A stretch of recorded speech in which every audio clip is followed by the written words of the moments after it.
আজকে গান্ধীজির নেতৃত্বের 100 বছর আমরা হতে দেখলাম কংগ্রেসের। কি বলবেন এই অনুষ্ঠানটা নিয়ে? 1924 সালের আজকের দিনে মহাত্মা গান্ধী একবারের জন্যেই জাতীয় কংগ্রেসের সভাপতি হয়েছিলেন। গান্ধীজির আদর্শ, গান্ধীজির চলার পথ সব কিছুকেই জাতীয় কংগ্রেস এবং পরে ভারতবর্ষের সংবিধানের মধ্যে সম্পৃক্ত করে নেওয়া হয়েছিল। আমরা গর্বিত, জাতীয় কংগ্রেস তথা আমাদের মতন কংগ্রেস কর্মীরা আমরা গর্বিত যে আমরা বলতে পারি যে আমাদের রাষ্ট্রপিতা, জাতির জনক আমাদের দলের সভাপতি ছিল। এটা হচ্ছে সবচেয়ে বড় কথা। এবং পাশাপাশি আমি বাঙালি হিসাবেও খুব গর্বিত, কারণ জাতির জনক মোহনদাস করমচাঁদ গান্ধীকে আখ্যা দিয়েছিলেন এই বাংলার সন্তান সুভাষচন্দ্র বসু। আবার গান্ধীজিও ফিরিয়ে সুভাষচন্দ্র বসুকে নেতাজি বলে ডেকেছিলেন। আবার মোহনদাস করমচাঁদ গান্ধীকে মহাত্মা গান্ধী আরেক বঙ্গ সন্তান বিশ্বকবি রবীন্দ্রনাথ ঠাকুর আখ্যা দিয়েছে।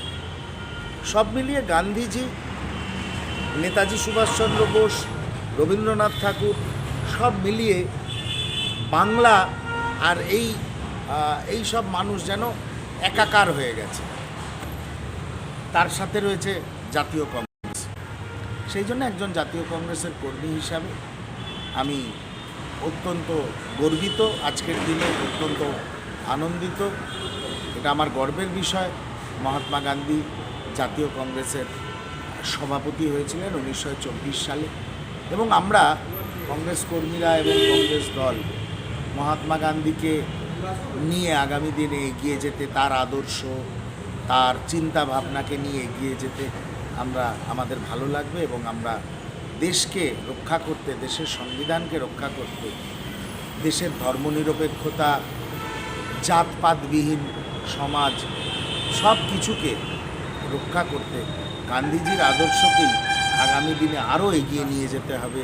শুধু জাতীয় কংগ্রেসের না, আমি মনে করি সবকটা ধর্মনিরপেক্ষ প্রগতিশীল রাজনৈতিক দল। আমরা সাম্প্রতিককালে অমিত শাহ আম্বেদকর নিয়ে মন্তব্য দেখেছি, সেটা নিয়ে কি বলবেন? এটাই বিজেপির রুচি, এটাই বিজেপির কালচার। সংবিধানের যারা স্রষ্টা তাদের নিয়ে তির্যক মন্তব্য করবেন অমিত শাহ, এটা অবাক হওয়ার কিছু নেই। আজকে আম্বেদকর মাল্টিপার্টি ডেমোক্রেসি সংবিধানের মাধ্যমে বহুদলীয় শাসন ব্যবস্থা কায়েম করেছিল বলেই গণতন্ত্রের কথা আমরা বলতে পারি। আর গণতন্ত্রের কথা বলতে পারি বলেই আজকে অমিত শাহ ভারতবর্ষের স্বরাষ্ট্রমন্ত্রী।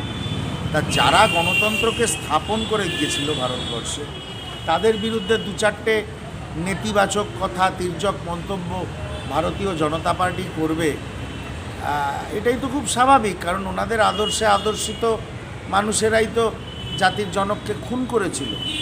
তার দোষ কী ছিল? তিনি ধর্মনিরপেক্ষ। তা ভারতীয় জনতা পার্টির থেকে এটাই এক্সপেক্টেড, এটাই আমরা আশা করি, এবং এটাই আগামী দিনে হবে। ওরা নিজেদের শুধরোতে পারবে না, ওরা আক্রমণ করবে, সংবিধানের প্রণেতাকে আক্রমণ করবে, সংবিধানকে আক্রমণ করবে, গণতন্ত্রকে পায়ের তলায় পিষে মারবে। এটাই এক্সপেক্টেড ফ্রম। আম্বেদকরের সাথে পথে নামছে তৃণমূল নেতৃত্বে কুণাল ঘোষ, কি বলবেন এই নিয়ে? আম্বেদকর ইস্যুতে পথে নামছেন কুণাল ঘোষ, নামুন, ওনার দলীয় কর্মসূচি, ওনারা নামতেই পারেন। তা আমরা সংবিধান এবং সংবিধানের মধ্যে ইনস্ক্রাইব করা যে থিওরি আছে বা ক্লজ আছে, যাতে গণতন্ত্রের কথা বলা হচ্ছে, এবং আমরা বারবার অভিযোগ করছি ভারতীয় জনতা পার্টি গণতন্ত্রকে হত্যা করার চেষ্টা করছে। ঠিক একইভাবে তৃণমূল কংগ্রেস বাংলায় প্রতিনিয়ত গণতন্ত্রকে হত্যা করেন। আমার মনে হয় কুণালবাবু এই নিজেরা কেন গণতন্ত্রকে হত্যা করছে সেইটা নিয়ে একটু ভাবনা চিন্তা করে তারপরে গণতন্ত্রের পক্ষে মিছিল মিটিং করা উচিত তৃণমূলের। কারণ প্রতিনিয়ত এই গণতন্ত্রের হত্যাকারী হচ্ছে তৃণমূল কংগ্রেস বাংলায়, কেন্দ্রে যেমন নরেন্দ্র মোদী, বাংলায় মমতা ব্যানার্জি।